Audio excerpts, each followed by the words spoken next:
Welcome, ladies and gentlemen, to the InfoWars Nightly News. Today is Monday, August 27, 2012, and I'm your host, Aaron Dykes. Tonight on the InfoWars Nightly News, Aaron Dykes speaks with the American Small Business League President Lloyd Chapman about breaking evidence involving government fraud. Then, U.S. veterans are being forcibly committed to mental facilities as indefinite detentions increase across America. Plus, the unyielding conditioning of the public as eye scanning and GPS technology are rolled out into our airports and schools. All that and more on the InfoWars Nightly News.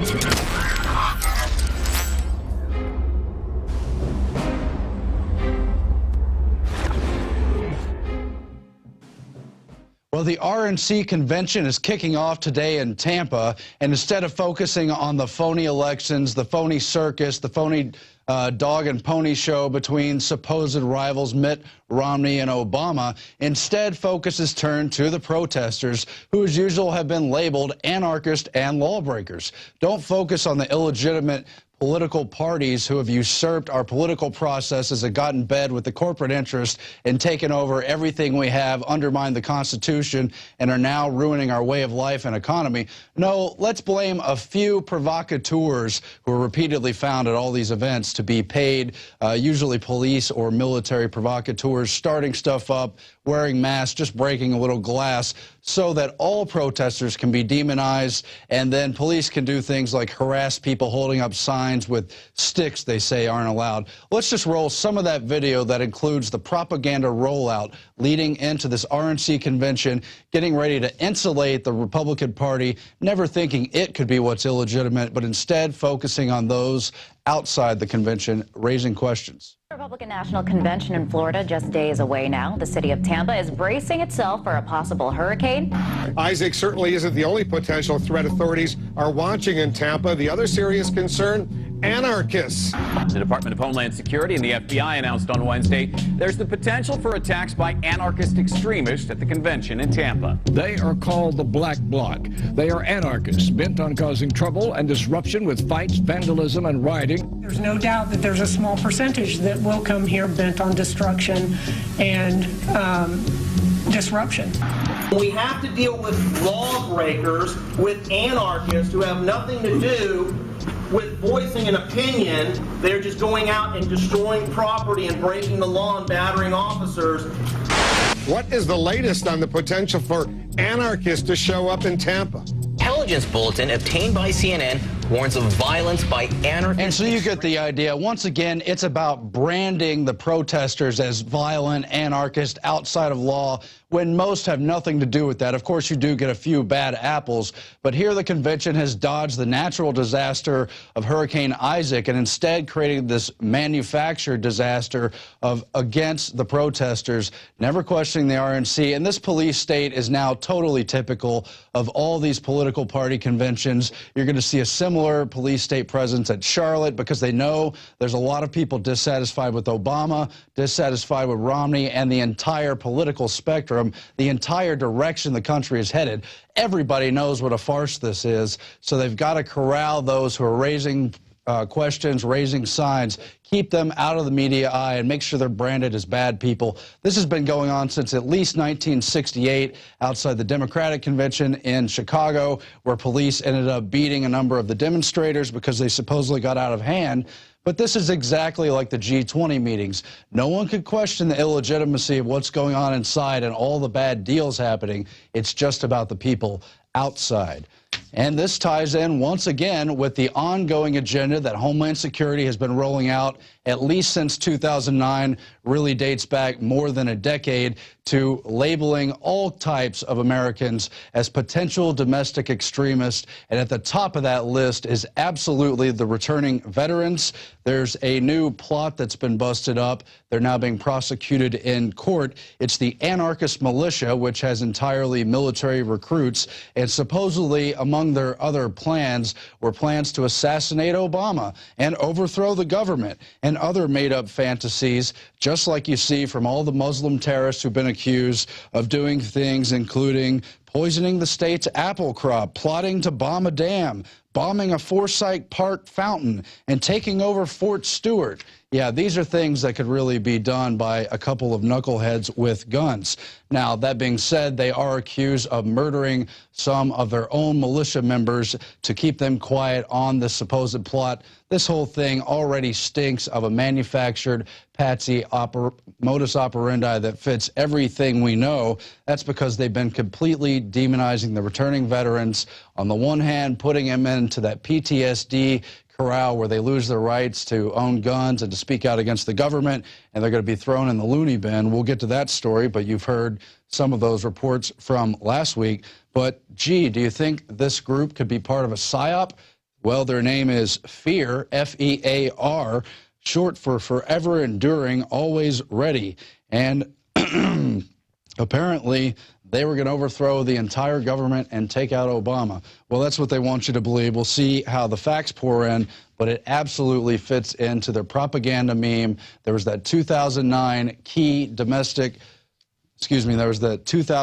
key Homeland Security report where they said returning veterans were going to be the threat. Lone wolves were going to be the threat. It's white al-Qaeda. It's no longer Muslim extremists and jihadists trying to get inside our country. No, now suspicion has to be turned on all Americans. And, of course, they're warning veterans and active duty military to look out for other suspicious people in their units, to break up that unit integrity, to further divide the troops amongst themselves, because they know that those are otherwise some of the strongest voices left in our country, some of the most patriotic people, and many of them well aware of what's going on in this country.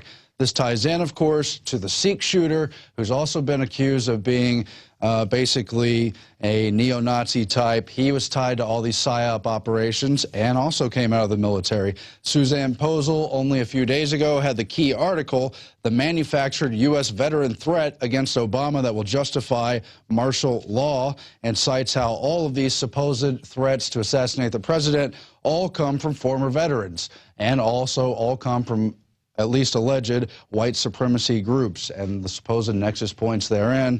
And you better believe that the Southern Poverty Law Center and other usual suspects are there to talk this whole point up, but it's all part of a script.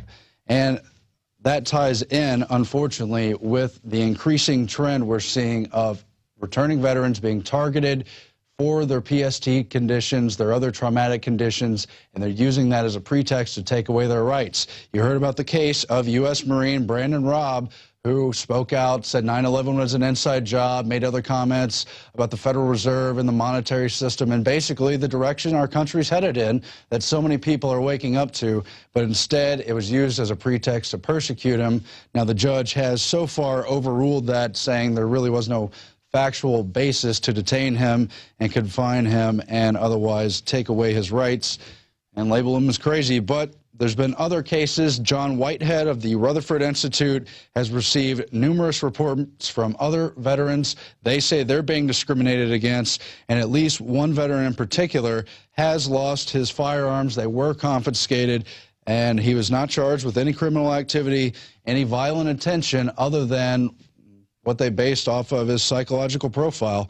That's what you get out of these veteran hospitals and the way they treat our soldiers. So it's okay for them to carry weapons when they're being forced into 4th, 5th, 6th tours, put into that meat grinder where anybody would go crazy. And in particular, they're going crazy all the more because they know there's not a real mission going on.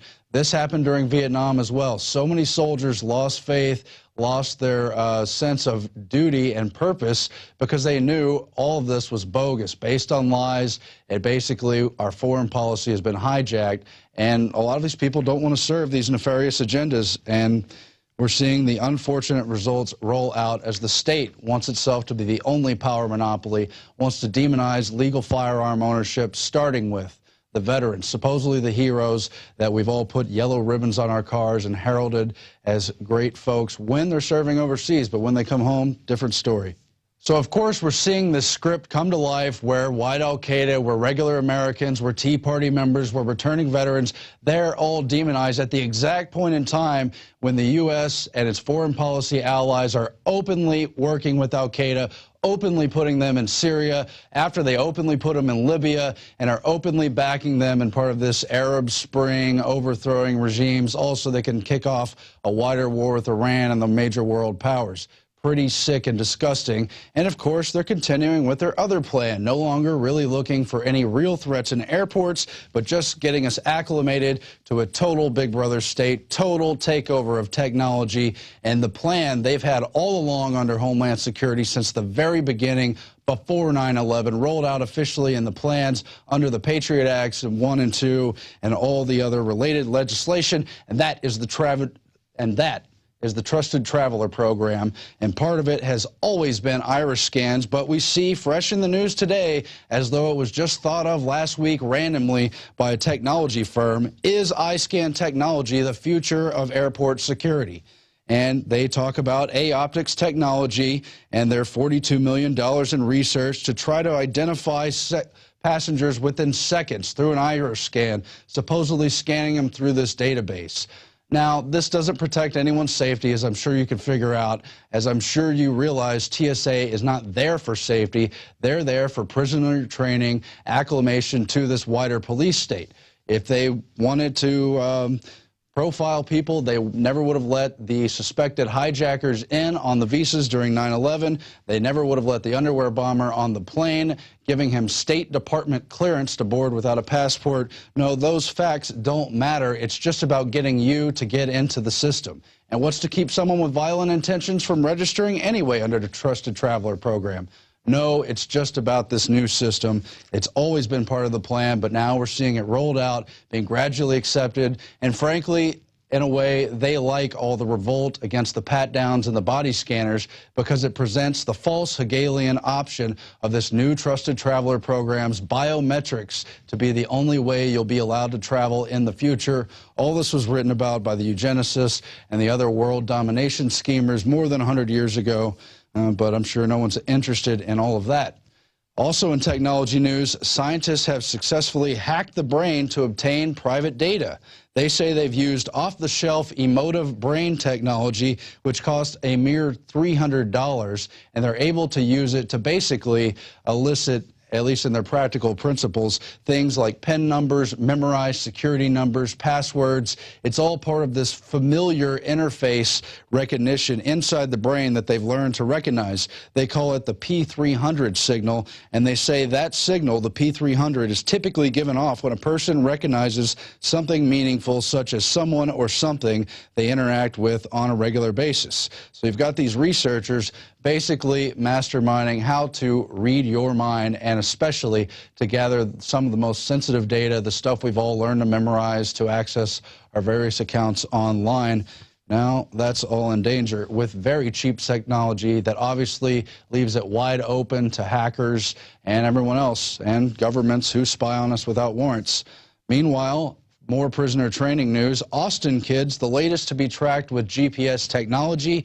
They're doing rollouts in 9 schools here in Austin, Texas, where I live, as well as in San Antonio, Dallas, La Jolla. And this has already been done in places all across the country. They're going to carry a cell phone-like device that registers a GPS signal tracking each of the 1,700 students in this particular program at several intervals throughout the day. It registers them with a quote-unquote mentor who's going to check in with them and make sure they're doing what they're told. All of this erodes parental rights, not only to indoctrinate your kids with actual facts and knowledge from actual books instead of from government institutions with watered-down Big Brother rewritten history versions, but also to physically track you and treat you what public schools have long already felt like, well, a prison, where they also track prisoners. Of course, many of the prisoners out on parole and other release programs have already been forced to wear GPS bracelets, ankle bracelets, and the like. And now basically the other vulnerable populations, like students, are being met with this as well. You've seen them also push it with the elderly, who they say, you know, they could have loss of memory, they could have dementia, what have you, and get lost. And that's a way to find them again and keep everyone safe. Everything must be accepted because of safety. Well, we know what Benjamin Franklin said about that. Those who give up their essential liberty for safety will, of course, get neither. And Paul Watson adds to his report on the GPS tracking device how they've already put private surveillance cameras into homes in the UK. There was the episode of the school district in Pennsylvania where the laptops were spying on kids in their homes. Oh, why? To make sure they were eating right? To make sure they were doing their homework? This is getting really creepy, folks. We've got to say no to this, but instead it's just another step in keeping everyone safe. No big deal. All the parents signed off. Everyone has permission.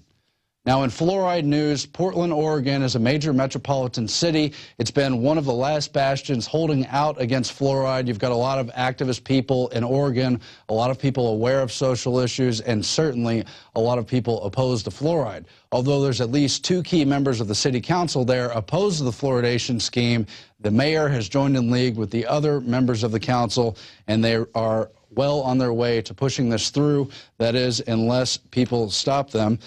They're going to vote on it in the near future. They don't have a date yet, but they've actually had a lot of controversy over the public water supply in recent years. On the one hand, they've been jacking up the rates, skyrocketing the prices of water and other essential wastewater and recycling utilities, but they've also been arguing over some of the largest and last remaining open-air water reservoirs in the country, saying those are unsafe because chemicals could get in, because dead animals could get in. And somehow the compromise there has been that to deal with these open-air reservoirs until they put in a new system to cover them up because of the danger, well, they're going to add another toxic chemical known as fluoride to help you, again, with your safety. Never mind those Harvard studies. Never mind the effect on the IQ. Well, you know what direction that's all going. We'll turn now to our quote of the day. It comes from former U.S. Senator George Malone. He said this in 1957 about the banking system. I believe that if people of this nation fully understood what Congress has done to them over the last 49 years, they would move on Washington. They would not wait for an election. It adds up to a preconceived plan to destroy the economic and social independence of the United States. And surely he was talking very closely about the rise of the Federal Reserve banking system, which was passed and implemented starting in 1913. But of course, some of the legwork was done before that. One of those patriots who spoke out against the system, but not for long, because we are still under their thumb, and it's time to fight back against them. We'll be back after this with Lloyd Chapman. Stay tuned. Keep watching the InfoWars Nightly News. We're growing bigger and stronger. We're adding reporters. What are you doing on your end? Are you using PlanetInfoWars.com? How are you getting the word out? Are you in the streets? Are you confronting people with video cameras? Well, we're going to watch, and we're going to see, and we're going to cover your reports when they're good. Stick around now after the break. We'll be right back.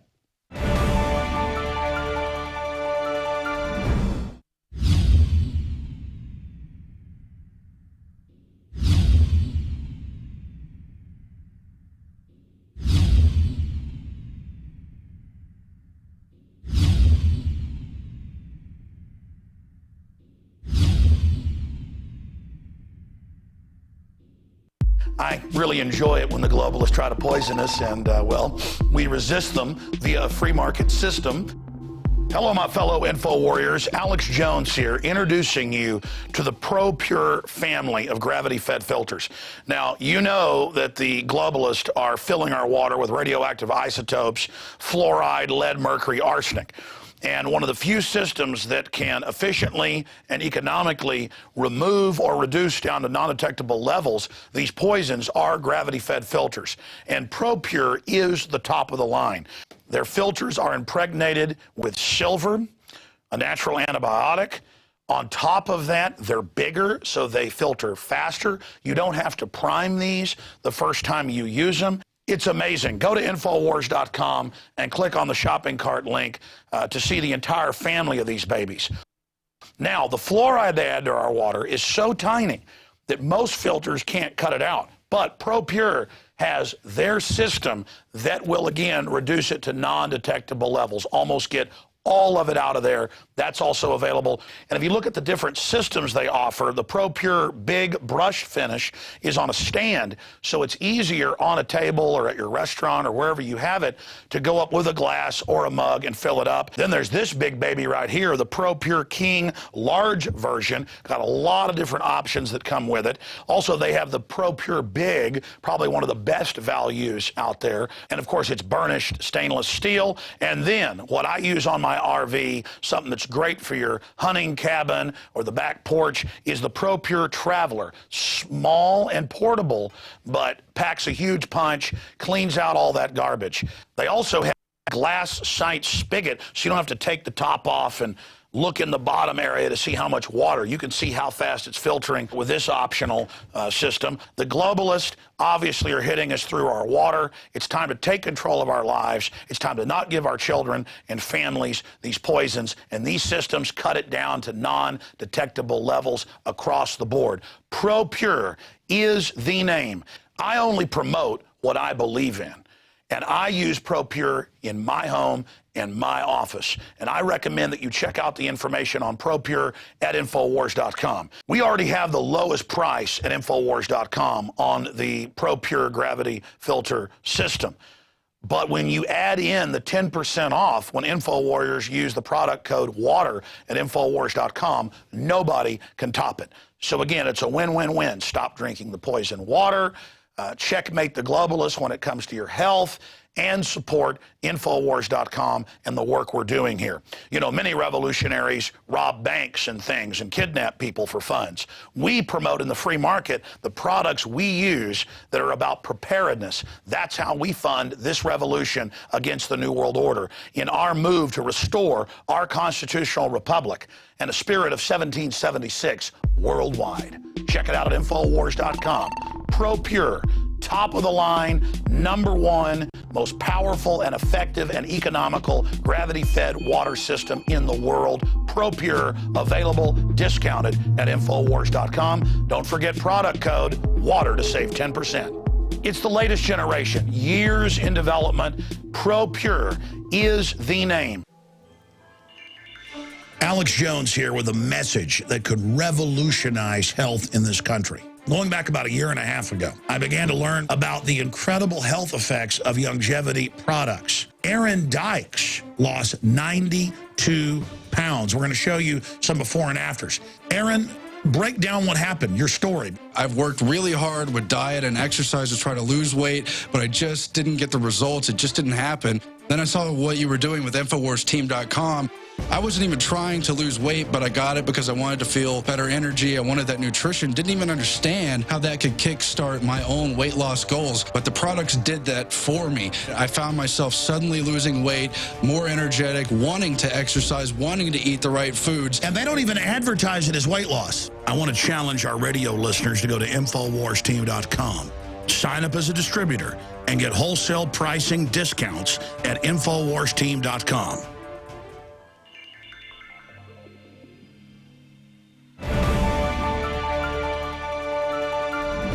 We are back on the InfoWars Nightly News. We turn now to Lloyd Chapman, head of the American Small Business League at ABSL.com. Thanks for joining us, Mr. Chapman. Thank you. So we've got an election coming up. Obviously, the economy is one of the biggest issues around, and you've stumbled onto the story really no one wants to talk about, although it has been in the mainstream press, and that's the fact that small businesses are being kept from the kind of dollars that they're legally have been required to receive. And obviously, without a promotion of small business, we're never going to see true economic growth. It's just going to stagnate in those big corporate welfare circles that aren't really creating new jobs. Absolutely. Absolutely. Well, break down some of the key issues for us on this. All right.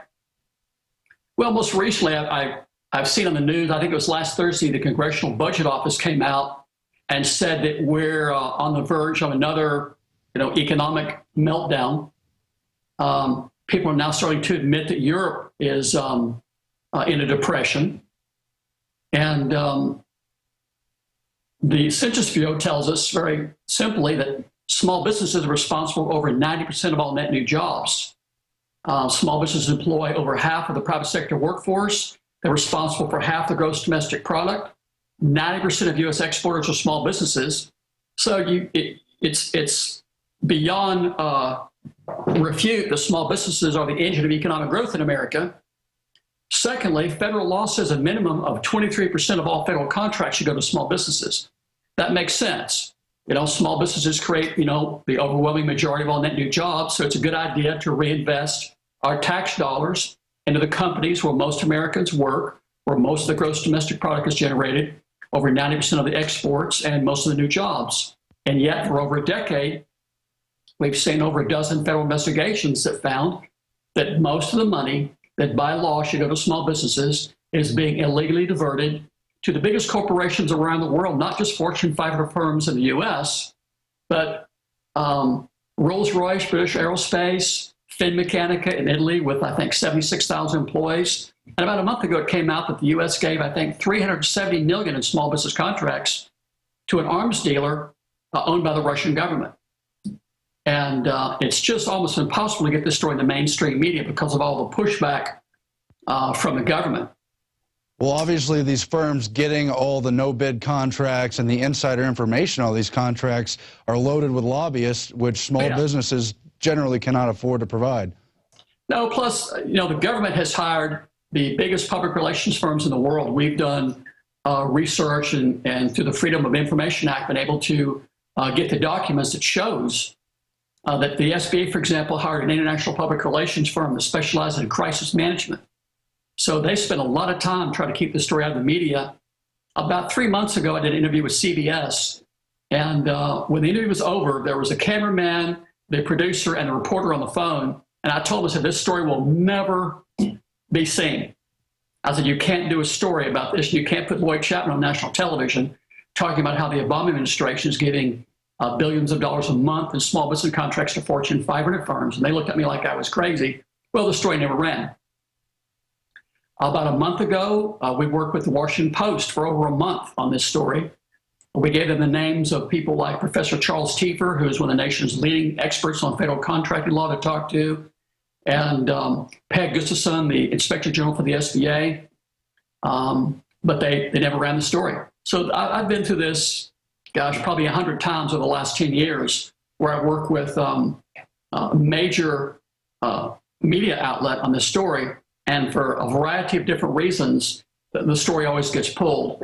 And if the story does run, I had a piece run on NBC about 2 months ago here in Northern California. And if you watch it on YouTube, even though there's been a number of reports that say this is fraud, they call it vendor deception, false certification, or proper certifications. If you watch the NBC piece, it closes with 3 levels of disclaimers that there's no fraud.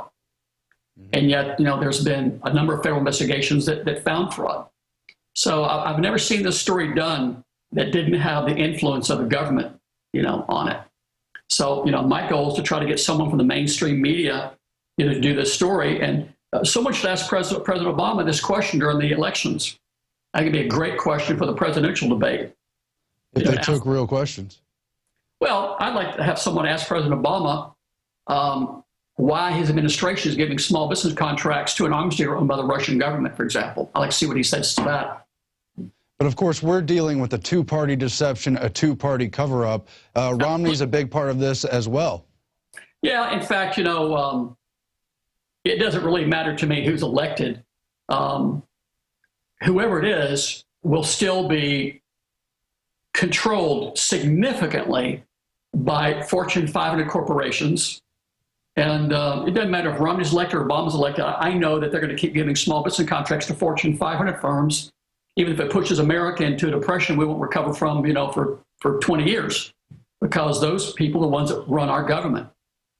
And they're prostituted out to them. What's been your reaction to Paul Ryan being picked as VP? He has the public image of someone who could reform the economy, but these are such deep-set issues, and there's so much avoiding of the real problems. I don't see any possibility for serious reform, but I'd like your take. No, again, it doesn't matter. I've thought this through, gosh, how many administrations, 3 or 4, maybe 4. And it doesn't matter. It's all about, the corporations have so much influence in Washington. when you think about the people in America, if we were to poll the people of America and say, do you think that Fortune 500 firms should get federal small business contracts, I would say 100% of people would say absolutely not. And yet this has gone on every single day for over a decade, and no legislation or policy has ever been adopted to stop it. And it's very troubling. I'll tell you a story. Maybe I've told this story before, but about 2 years ago, I fell asleep on my couch one night watching television. I woke up in the middle of the night, and it was what looked like a BBC, CNN show. And there were 5 economists from around the world, I think with Japan, Russia, France, England, someplace else. And 24 months ago, they said if the U.S. doesn't bring down unemployment, it's going to push the U.S. into another economic downturn, which will push the world economy over the edge into a worldwide depression. That was two years ago. The only way to cut unemployment is to start giving money to small businesses. Small businesses create over 90% of all net new jobs. The Kauffman Foundation came out with a study a couple of years ago, and they said small businesses have created 100% of the net new jobs since 1980. Conversely, that means Fortune 1000 firms haven't created one net new job in 30 years. So the only way to actually create jobs is to, try to give more government spending to small businesses. Of course, there's a law in place, designed to do that. But so what's funny to me is I think this issue has a lot to do with why U.S. unemployment is still so low. And it could be, this issue could be a contributing factor to pushing the entire world into a worldwide recession because it's based so much on the U.S. economy. Right. So, Lloyd, I've got Bloomberg from February 2012 saying it's a $16 billion fraud. This is just over the contracts that were supposed to be awarded to small businesses. A, is that the real scale, or has that grown since, the number of dollars not awarded to small businesses? But separate from government contracts, what other factors in the economy are keeping small businesses from being able to do what they're supposed to be doing? Well, I say it's about $100 billion a year, not 16. So I've seen individual companies getting as much as $1 billion a year in small business contracts. A few years ago, Titan Industries, a Fortune 500 defense contractor in San Diego, got $500 million. So in my mind, it's closer to $100 billion for a couple of reasons. The law says that small business should get a minimum of 23% of the total value of all federal contracts and subcontracts. The government says that the acquisition budget is around $500 billion. It's closer to $1 trillion. The Pentagon budget is, I think, somewhere over $500 billion. So they're lying to us about how much money they're spending, first of all. Second of all, the Obama administration came out recently and said they awarded, 22.7% to small businesses. But of the top 100 recipients, 72 were large corporations, including, I think, this Russian company. So it's just a complete, sham. In fact, I've had 2 senior SBA executives tell me in the last few years that the government's entire small business program is all smoke and mirrors. So solving that problem, which would be real simple, President Obama could do it with a 1-line executive order, which would say the U.S. will no longer report awards to publicly traded companies as small business awards. That would do more to create jobs than anything here President Bush ever did. But again, that's not going to happen because that's not what the Fortune 500 firms that pull the strings in Washington want. You talk about other problems facing small businesses. The government seems to be anti-small business. They talk a lot. You'll see Paul Ryan and Obama and Biden and Mitt Romney talk about small businesses. But when you look at what the government does, the Small Business Administration is the only agency in this country to help small businesses. There's 28 million small businesses. Again, we've talked about they create almost all the net new jobs. That agency has a budget of something like $700 million. That's ridiculous. I think the SBA budget is something like 1% of what the Pentagon budget is. That should be one of the largest agencies in Washington. When you have a country whose economy is based upon small businesses, and you've got one agency to service those small businesses. By the way, the SBA's staff has been gutted in the last 5 or 6 years, probably the last decade. Mm-hmm. But I put out a piece over the weekend that said that doubling the Small Business Administration's budget could help solve the deficit problem. And when you watch the news about the deficit, they talk about cutting spending and raising taxes. What they don't talk about is how can we increase revenue without raising taxes? A real easy way is to start channeling the proper amount of federal contracts to small businesses the law requires, and that would generate lots of revenue and really help cut the deficit. But again, I don't think that's going to happen. By the way, you talk about 72 of the 100 companies you profiled being too big. What's the best working definition? When does a business stop being a small business and become these giant corporate entities? I think everybody in America knows what a small business is if you ask them. Again, according to the U.S. Census Bureau, 98% of all U.S. firms have less than 100 employees. And I would say that's a good definition. By the way, 89% of all U.S. firms have less than 20 employees. So if you went to federal court and asked a federal judge to come up with a definition, I think a judge would probably say no more than 50 employees would be a small business. But I'll go ahead and go with up to 100. But quite frankly, a small business in America is a company with probably, I think the average U.S. firm has something like 9 employees. But I think it'd be fair to say that a small business is up to 100 employees. But again, you see, gosh, I can't think of a Fortune 500 firm off the top of my head that has not gotten small business contracts. Microsoft, Dell, Apple, IBM, Sherwin-Williams, Marriott, Lockheed, Boeing, Northrop, Raytheon, but everyone in America knows what a small business is, and it's certainly not Fortune 500 companies. Sure. Now, you talk about the contempt from the government against small businesses. I don't know if we've had a greater remark in the rhetoric side of things than Obama, a month and a half ago, saying you didn't build that, his big gaffe, his unscripted moment where he kind of let out this contempt for people who've built their own businesses, tried to pave their own way, and is really heralding the age of big and bigger government. Absolutely. I endorsed President Obama for president, and he put my endorsement on the front page of his website. We worked with his campaign, and in February of 2008, he came out with a statement that said it's time to end the diversion of federal small business contracts to corporate giants. Not only has he not done that, but a couple of years ago, his administration removed a field on the government's database of contractors, which was called the parent company Dun & Bradstreet number. And that's how federal investigators and people like me and journalists would use to see who really owns a company. Makes it easy to hide a shell company. So President Obama's administration made it easier for people to commit felony contracting fraud, made it harder for federal investigators and journalists to show that they're diverting small business contracts to large businesses. In fact, about a month ago, the Small Business Administration proposed a policy to give federal small business contracts to foreign-owned companies. Now, when Fortune 500 becomes the biggest donors to the Romney campaign, to the Obama campaign, there's all this insider knowledge, no bid contracts. Obviously, this is not just money issues, but it's affecting policy as well. Absolutely. In fact, I wrote a bill called the Fairness and Transparency in Contracting Act about 6 years ago, maybe 5 or 6 years ago. And that's a bill that I think 100% of the American people would support. It's just going to stop the government from giving small business contracts to Fortune 500 firms. And that bill will never be passed, I don't think. It doesn't have a snowball's chance of passing because the Fortune 500 firms that receive so much of this money, they control it. The congressional committees like the House and Senate Small Business Committee that you would have to get that bill through. But it's really disturbing, but it's having a dramatic negative impact on this nation's economy.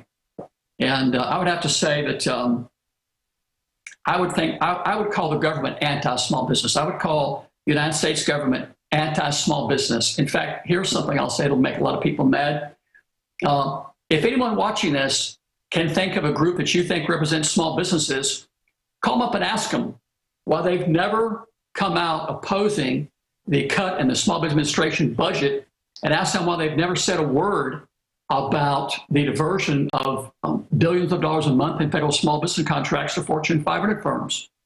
So if you really look at who backs groups out there that hold themselves out as being small business organizations, I've never seen one that wasn't backed by Fortune 500 firms. So every group out there in America that holds themselves out as a national group to support small businesses is in truth funded primarily by money from Fortune 500 firms. So I don't think there is a legitimate small business group in America, quite frankly, other than the American Small Business League. Anyone that's mad about that, show me what you've done to stop them from giving small business contracts to Fortune 500 firms. To put that in perspective, by the way, I think that's the single biggest issue that affects small businesses because it's the most money. And we're talking about probably $100 billion a year that small businesses should be getting. They're being diverted, to large corporations. But any group that claims to represent small businesses, if they were legitimate, would have gotten on board with this issue. But I don't think you'll find any national group that's done that. The Republican convention's kicking off this week. We know what kind of circus and farce this staged election is about to be. We know the issues the corporate media are going to refuse to touch. But what is the short, simple message you would send out to the people about the incredible importance of small business to reviving the economy? How can we get this into people's heads to the extent that the alternative media now carries the message in a competing fashion with the controlled corporate media? Well, I think, when I'm trying to be persuasive, I try to just stick to the facts. So the U.S. Census Bureau, if you look on their website today, they say that small businesses create over 90% of all net new jobs. Now, compare that with where the stimulus money has gone. Probably 95% of stimulus money has gone to Fortune 1000 firms that haven't created hardly any net new jobs in the last decade. So people need to realize this is a small business nation based upon a small business economy. And you will not see that mentioned on national television. You can sit there and watch national television all day long, and you'll never see Wolf Blitzer or anybody else from the mainstream media mention that fact. And until people start to realize America is based upon a small business economy, our economy is going to continue to struggle. And people need to get mad about this. People should be outraged about this. There's a lot of things people are mad about. But to me, this is something that people should really be outraged about, is how the government, how poorly they treat small businesses. Lloyd, remind people where they can find your work, what your website is, and what issues you're going to be focusing on the most as this election comes up, as we try to speak some sense into a system that isn't prepared to listen. Our website is asbl.com. You can go to YouTube and search on Lloyd Chapman and see all my appearances on your show and a lot of other shows. And I think my main focus until the election is to try to get someone from the mainstream media to cover this story and have someone ask President Obama one question, which is, why is your administration giving federal small business contracts to Fortune 500 firms and an arms dealer owned by the Russian government? I'd love to see President Obama answer that question on national television. I'd love to see people ask Mitt Romney, if you're elected president, will you end the Obama administration policy of giving small business contracts to Fortune 500 firms? I'd love to see what Mitt Romney would say to that. There you have it. Lloyd Chapman, thanks for joining us, and we'll speak to you again in the future. All right. That's it for the InfoWars Nightly News tonight, but it's a no-brainer. Controlled economies are destructive and despotic, and people die from them. Small businesses are the spark that made America great. You just heard Lloyd Chapman on it. Do your own research. It's true throughout history. We'll be back again tomorrow. Thanks for watching the InfoWars Nightly News. Don't forget about prisonplanet.tv, where you can support us financially, but also get the information, the tools, the videos to spread to other people to help wake them up. That's what we need more than ever. And of course, planetinfowars.com. It's growing. People are posting contents. They're fighting the InfoWar their way. They're reaching people in their niches, in their parts of the world, and in their common interest pools. And that's how we're going to win this war, all together, doing our own part for liberty, for truth, in a decentralized manner, globally, people, globally. Thanks for watching. Good night.